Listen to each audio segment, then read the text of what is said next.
आपके लोगों को खरीदने की ताकत रखते हैं और आप बिकते हैं सस्ते में। अगर आपकी कोई कीमत लगाए और आपके मूल्य, आपके परिवार की जो आस्थाएं हैं वो इतनी मजबूत हैं, तो आपको कोई खरीद नहीं सकता ना। आपको 5 करोड़ रुपया देकर के आपसे कहेगा नहीं कि अपने बाप को गाली दो, आप देंगी। लेकिन अगर आपके आस्थाएं, मूल्य, परंपराएं और सरोकार कमजोर होंगे तो कोई भी खरीद लेगा आपको। हिंदू बिकता है सबसे पहले। इसलिए दिल्ली में 1 महीने का बिजली का बिल 2 रुपए किलो चावल मिलने से हमने सत्ता में बिठा दिया।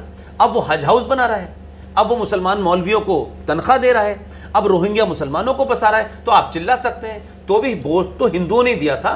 क्या सारी 70 सीटें जो दिल्ली की हैं वो मुसलमानों की वजह से जीत गया? वो 2, 4, 5 सीटें जीता होगा। तो हिंदू कौन सा हिंदू? तो कौन सा हिंदू को आप कहेंगे कि ये राष्ट्र के प्रति समर्पित है? ये नहीं है। हिंदू बिकता है। मैंने कहा ना, हमारी औकात इस देश में 2 रुपए किलो चावल से ज्यादा नहीं है। हम अपने आप को महान दिखाएं, बहुत परोपकारी दिखाएं। हम झूठ मक्कारी पे खड़े हुए लोग हैं। लिहाजा केजरीवाल जैसी मानसिकता सत्ता पर रहने के लिए, इससे पहले भी लोग यही कर रहे थे।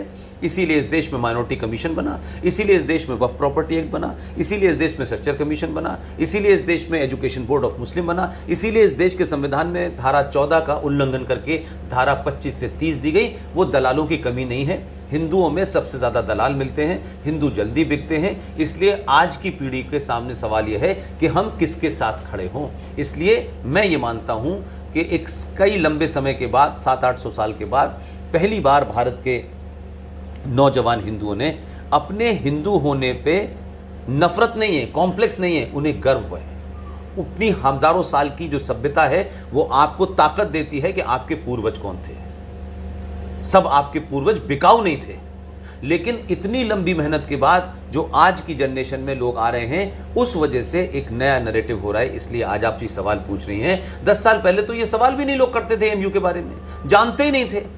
लोकल मीडिया को पीआरओ डिपार्टमेंट से 4 विज्ञापन मिल जाते हैं। वो इरफान हबीब के इंटरव्यू छापते हैं कि होली के रंग का मतलब क्या है और पिचकारी का मतलब क्या है।